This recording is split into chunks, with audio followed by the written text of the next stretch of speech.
si Mai Salazar, hatid sa inyo ang mga pinakamainit na balita sa bansa dito sa News Force. Sa ulo ng mga balita, bilang ng barko ng China sa West Philippine Sea mas dumami.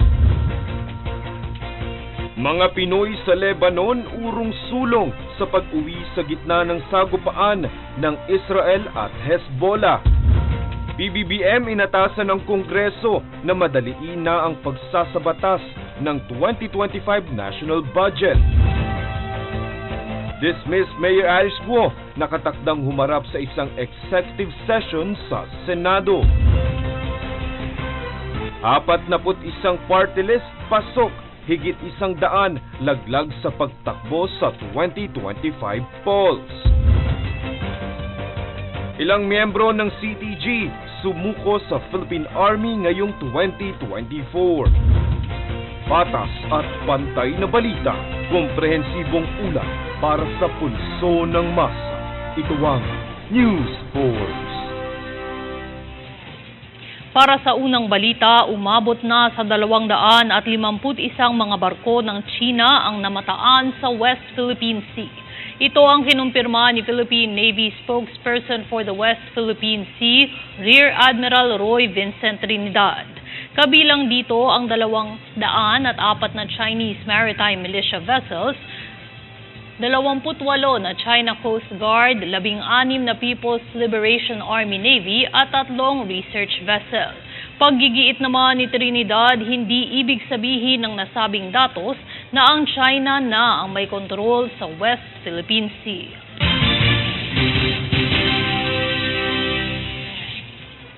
Nananatiling mapayapa ayon sa Philippine National Police o PNP ang tigil pasada na isinagawa ng grupong Piston at Manibela. Makibalita sa kaganapang yan kay Daniza Lopez. Sa ikinasang tigil pasada ng grupong Manibela at Piston bilang pagprotesta sa implementasyon ng Public Utility Vehicle Modernization Program o PUVMP ay wala naman naiulat ang Philippine National Police o PNP na untoward incident. Paglalahad ni PNP PIO Chief Police Colonel Jean Fajardo, mapayapa ang naging protesta ng transport groups magmula nang mag-umpisa ito noong Lunes.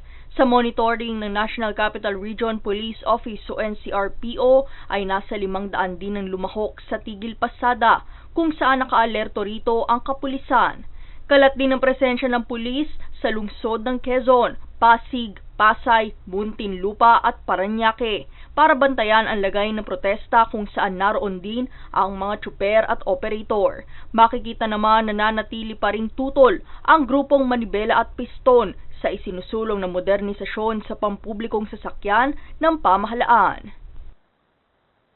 Daniza Lopez nag-uulat para sa One Media Network. Bilang pagdiriwang ng Family Week at Kainang Pamilya Mahalaga Day, hinimok ng Department of Agriculture o DA ang mga pamilyang Pilipino na tangkilikin ang Davao Fruit Basket na nagtatampok ng mga lokal na prutas gaya ng durian, marang, mangosteen, rambutan at lansones. Ang mga prutas na ito ay mabibili sa halagang 100 pesos kada kilo na sumusuporta sa mga magsasaka ng Davao Region sa ilalim ng programang Kadiwa ng Pangulo. Mabibili na ang Davao Fruit Basket sa DA Central Office at Bureau of Animal Industry mula ika-23 hanggang ika-27 ng Setyembre.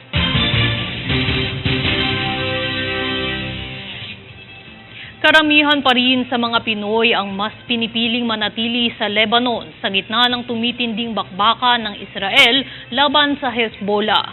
Nasa mahigit 400 na ang nasawi habang nasa higit 1,000 naman ang nasugatan dahil sa gera kung saan makailang ulit nang inalarma ang mga Pinoy para sa kanilang kaligtasan. Paalala ng embahada na ang mga Pilipino sa South Lebanon kung ayaw pang umuwi ng bansa ay manatili na lang muna sa loob ng kanilang tinutuluyan hanggang sa humupa ang pambobomba at sitwasyon.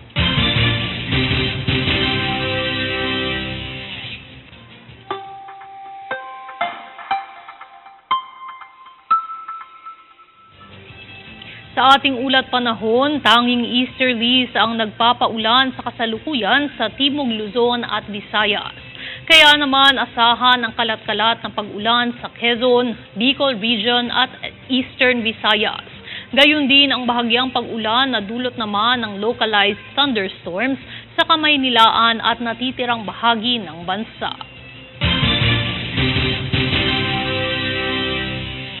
Susunod sa News Force. Congressman Gil Bongalon iminungkahing magbitiw sa pwesto si Vice President Sara kung hindi interesado sa tungkulin bilang bise.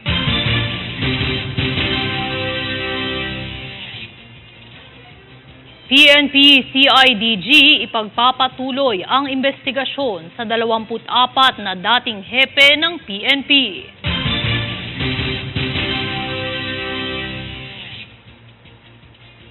PBBM inatasan ang Kongreso na madaliin na ang pagsasabatas ng 2025 National Budget. Manatiling nakatutok para sa higit pang mga balita sa pagbabalik ng News Force.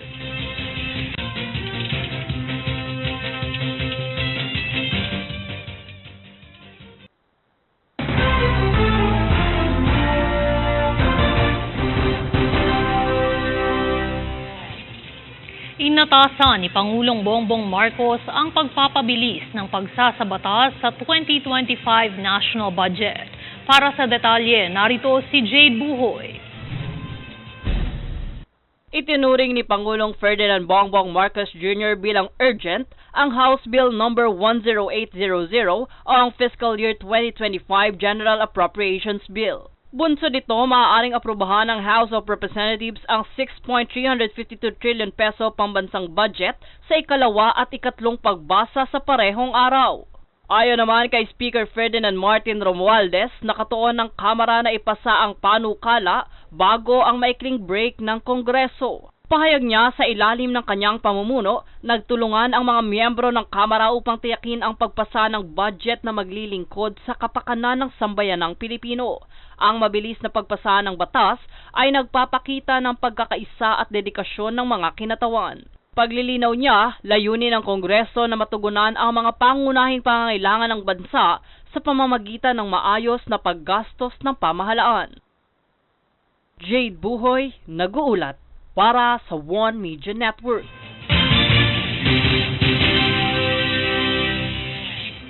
Pinangunahan kamakailan ni Pangulong Ferdinand Bongbong Marcos Jr. kasama si Department of Health o DOH Secretary Teodoro Herbosa ang isinagawang turnover ceremony ng 28 bagong Pilipinas mobile clinics sa Manila North Harbor Port.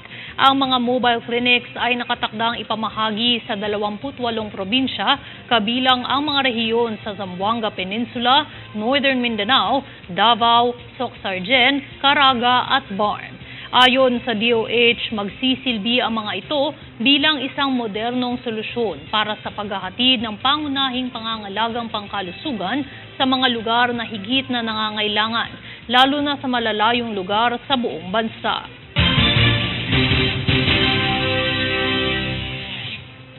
Dahil sa kamakailang hindi pagsipot ni Vice President Sara ay ipinagpaliban ng plenary hearing para sa panukalang budget ng OVP para sa taong 2025. Dahil dito, ilang mambabatas ang nagbigay ng kanilang saloobin at panawagan hinggil sa isyong ito. Ang detalye tunghayan sa ulat ni Princess Castro.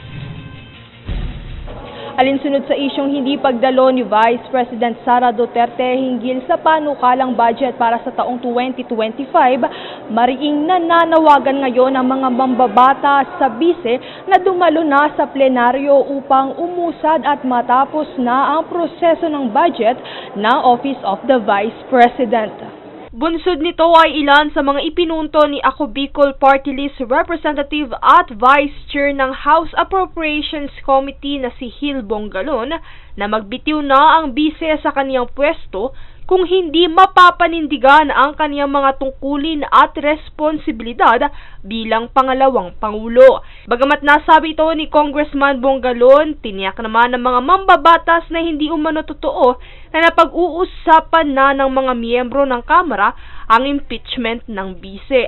Ang importante ngayon anila ay ang dumalo ito sa pagdinig. Bahagi ng trabaho to eh. Bahagi ng responsibilidad to. So bahagi talaga to na as head of agency, as head of department, you have to go through the process. And this is just bigger. This is not even about her. This is about the office of the Vice President, the second highest position of the land. And you have to put respect and due courtesy to that office. And to simply show up and do your work, I think it's the least that she can do. Bukod dito ay pinaliwanag din ni Bongalon kung bakit importanteng dumalo sa pagdinig si Vice President Sara. Ito po, yung practical approach lang po nung kung bakit importante na andito po yung head of the agency. Because we cannot expect the budget sponsor to answer everything on behalf of the department or agency. Dagdag pa rito ay ang liham na ipinadala ng Vice Presidente noong 11 ng Setyembre kung saan sinasabi rito na ipinauubaya na ni Duterte sa Kamara ang pagpapasya sa kapalaran ng kaniyang budget. Gayunpaman ayon sa mga mambabatas, hindi nito binanggit na hindi siya makikipagtulungan sa proseso. Binigyang diin din nila na isang betrayal sa public trust ang hindi pagsipot ng Vice Presidente dahil ang pagdinig sa budget ay isang mahalagang proseso na hindi dapat isawalang bahala.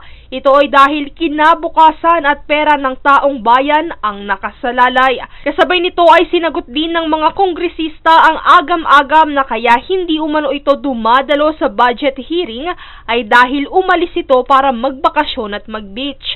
Samantala, pinabulaanan naman ito ng OVP sa isang pahayag na inilabas sa kanilang opisyal na social media platform. Ayon sa naturang pahayag, sinabi ditong nagtungo ang pangalawang Pangulo sa Vinsons, Daet, Camarines Norte at Legazpi Albay upang tumugon sa mga pangangailangan ng mga nabanggit na lugar. Sa kabilang banda, sinabi ng mga kongresista na naghihintay sila sa pagdalo ni VP Sara sa plenaryo ng hanggang alas 3 ng madaling araw nitong Martes at nauwi na lamang sa pag-postpone dahil sa muling pagliban nito. Samantala, tiniyak naman ng mga mambabatas na maghihintay sila sa pagdalo ng Vice Presidente hanggang sa Miyerkules at pag-uusapan na ang aksyon sakaling hindi pa rin ito dumalo sa nakatakdang palugita. Mula rito sa Quezon City, Princess Castro nag-uulat para sa One Media Network. Ipagpapatuloy ng Criminal Investigation and Detection Group o CIDG ang investigasyon ukol sa umano'y pagkakasangkot ng isang dating hepe ng kapulisan sa pagtakas ni Alice Guo. Ito ay kahit na inamin ng opisyal ng PAGCOR na chismis lamang ang nasabing intel. Para sa detalye, narito si Francis Riodique. Wala umanong planong tumigil sa investigasyon ukol sa mga dating hepe ng Philippine National Police, ang Criminal Investigation and Detection Group o CIDG. Kaugnay ito ng umano'y pagkakasangkot ng isang dating former PNP chief sa pagtakas ni dismissed Mayor Alice Guo sa bansa. Isiniwalat ang impormasyong ito sa Senado noong nakaraang linggo ni PAGCOR official Raul Villanueva. Nitong Martes, humingi na ng paumanhin si Villanueva sa kanyang pagbabahagi ng intel na hindi umano beripikado. Ito'y matapos komprontahin ni dating PNP chief Senator Bato de la Rosa. Ayon kay de la Rosa, kinukondena ng grupo ng mga dating hepe ng PNP ang ginawang ito ni Villanueva. Matatanda ang inamin ni Villanueva na walang basihan ang intel na kanyang nasagap at pawang chismis lamang. Sa kabila nito ay pagpapatuloy ng CIDG ang investigasyon sa nasabing impormasyon. Pinag-aaralan na din umano ng kapulisan ang posibleng kasong isampa sa ginawang ito ni Villanueva. Francis Riodique, nag-uulat para sa One Media Network.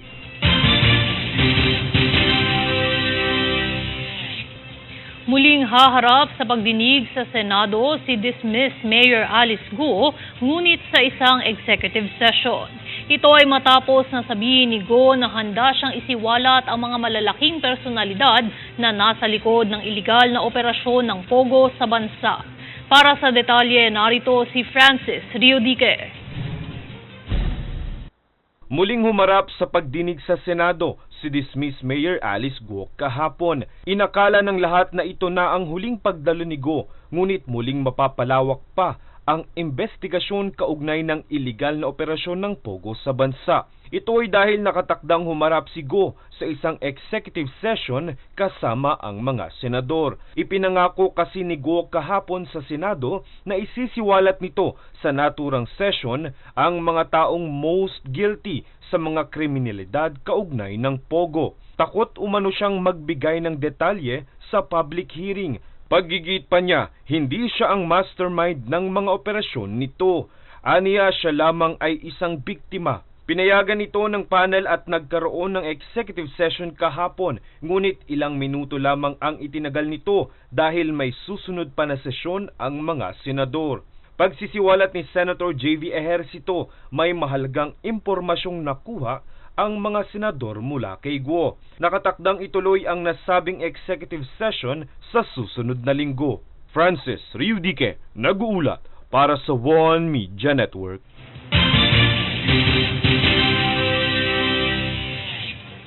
Nitong kamakailan lang ay pinasinayaan ng Philippine Army ang bago nitong multi-purpose hall at admin building sa pangunguna ni Philippine Army Commanding General Lieutenant General Roy Galido sa IMCOM Headquarters, Fort Ramon Magsaysay, Palayan City sa Nueva Ecija. Ayon sa ahensya, ang multi-purpose hall ay magagamit para sa iba't ibang kaganapan, habang ang admin building naman ay inilaan upang mas maging komportable para sa pang-araw-araw na operasyon. Ang mga bagong pasilidad na ito ay layon umanong pagbutihin ang kapaligiran sa pagtatrabaho para sa mga tauhan ng IMCOM na magsusulong sa mas pinaigting na kahusayan at moral na mga ito.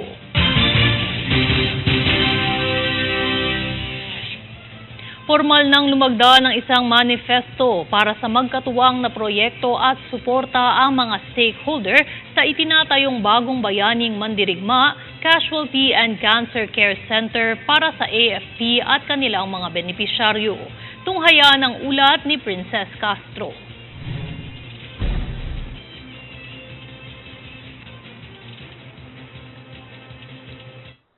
Formal na ipinagtibay ng isang manifesto ang ugnayang proyekto ng Congressional Spouses Foundation Incorporated o CSFI at MVP Group of Companies na bagong bayaning mandirigma Casualty and Cancer Care Center o BBM-CCCC na itinatayo sa Armed Forces of the Philippines o AFP Medical Center o kilala rin sa tawag na V-Luna Medical Center. Nitong Martes ay lumagda ang dalawang kampo sa pangunguna ni CSFI President Rosa Marie Arenas, CSFI Chairperson Yeda Marie Romualdez at MVP Group Chairman Manuel V. Pangilinan na ginanap sa Speaker's Social Hall ng Kongreso.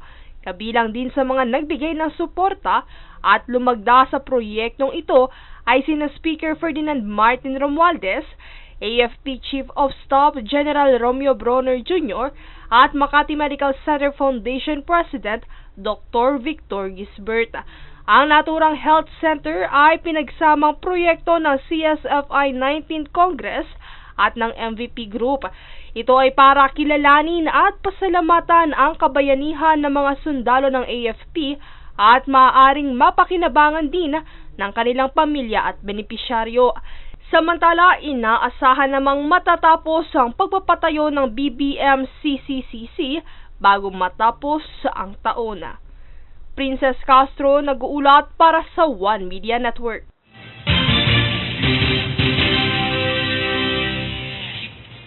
Natalakay nitong Martes ng MMDA at Metro Manila Planning and Development Officers Association Incorporated na binubuo ng City, Municipal Planning at Development Coordinators ang mga programa at proyektong nakahain para sa Metro Manila. Kabilang dito ang Basic Population Demographic Concepts, updates sa Sustainable Development Goals Self-Assessment Project, Metro Manila G3 Project at Comprehensive Land Use Planning. Samantala, ilan sa mga binigyang diin sa pulong ay ang kahalagahan ng pagkakatugma ng mga plano para sa maayos na implementasyon, maging ang balak na study tour na siyang magiging planning tool para makabuo ng mga polisiya at solusyon sa Kalakhang, Maynila.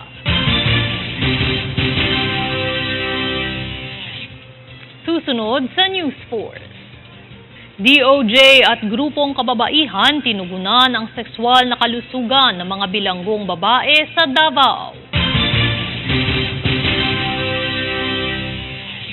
41 party list, pasok, 142 laglag sa pagtakbo sa 2025 poll.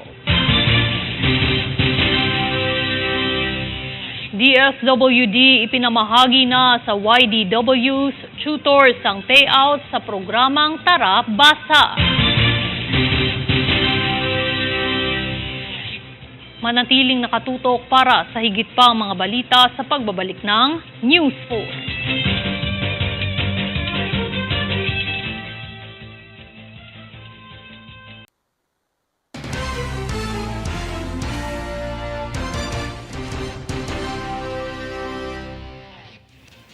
Bumaba sa 41 bagong party list groups ang na-accredit na ng Commission on Elections o COMELEC na sasabak para sa susunod na botohan.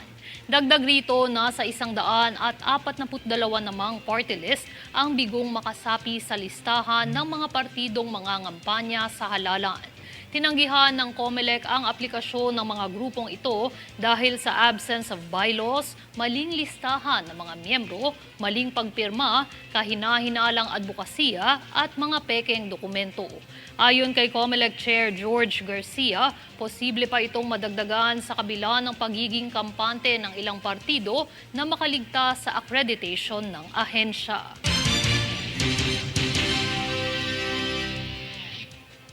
Grupong kababaihan at Department of Justice o DOJ malugod na namahagi ng mga sanitary pads para sa mga bilanggong kababaihan ng isang kulungan sa Davao. Para sa balita, narito si Jade Buhoy.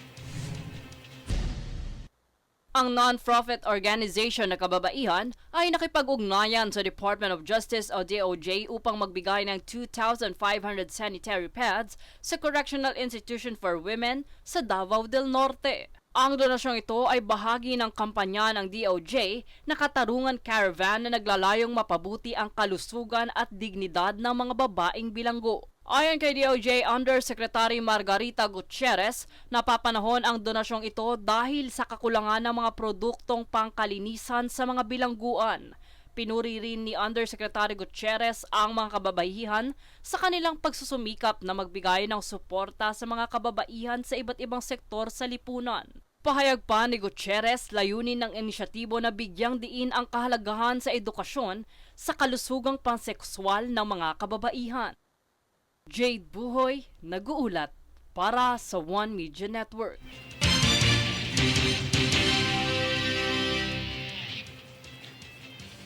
Nakatanggap na ng payout ang mga tutor sa programang Tara Basa ng Department of Social Welfare and Development o DSWD bilang parte ng kanilang Cash for Work incentive. Yan ang balitang hatid ni Daniza Lopez. Mula sa Tara Basa tutoring program ng Department of Social Welfare and Development o DSWD ay inilabas na nito ang payout para sa mga tutor ng programa.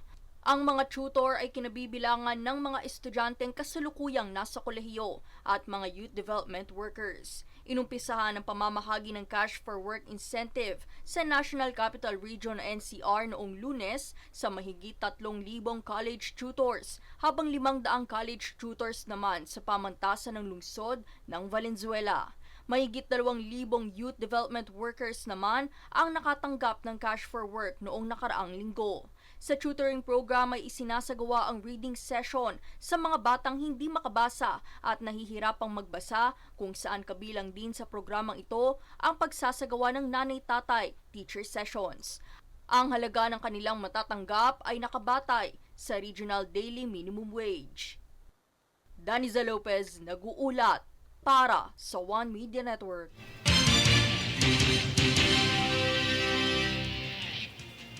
Sa pagkalat ng mga hindi lehitimong Facebook page ng Philippine National Police Anti-Cybercrime Group o PNP-ACG, ay inabisuhan nito ang publiko na mag-ingat sa mga mapanlinlang na post. Ayon sa PNP-ACG, isa lamang ang opisyal na Facebook page nito at iyon ang may verified blue checkmark.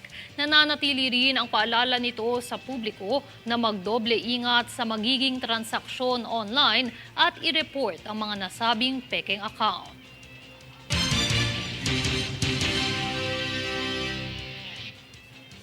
Mula nitong ika-23 ng Setyembre taong kasalukuyan ay nasa kabuuang 35 miyembro na ng Communist Terrorist Group o CTG ang naitalang sumuko ayon sa 60th Infantry Battalion o 60IB ng 10th Infantry Division.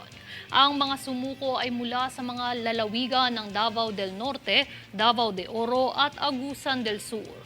Pinuri naman ng pamunuan ng Army ang mga tauhan ng 60IB para sa matagumpay na pagsasagawa ng localized peace engagements alinsunod sa kampanya ng 10ID na wakasan ng pag-iral ng Southern Mindanao Regional Party Committee ng CTG at wakasan ang insurhensya. At narito ang recap ng mga nagbabagang balita ngayon. Sa ulo ng mga balita, bilang ng barko ng China sa West Philippine Sea mas dumami. Mga Pinoy sa Lebanon urong sulong sa pag-uwi sa gitna ng sagupaan ng Israel at Hezbollah. PBBM inatasan ng Kongreso na madaliin na ang pagsasabatas ng 2025 National Budget. Dismissed Mayor Alice Guo nakatakdang humarap sa isang executive session sa Senado. 41 party list pasok, higit 100 laglag sa pagtakbo sa 2025 polls. Ilang miyembro ng CTG sumuko sa Philippine Army ngayong 2024. Patas at pantay na balita, komprehensibong ulat para sa pulso ng masa. Ito ang News Force. At yan ang pinakamainit na mga balita ngayong araw. Manatiling nakatutok sa aming mga ulat at updates sa aming Facebook page, facebook.com/OneMediaNetwork. Ako si Mai Salazar at ito ang News Force.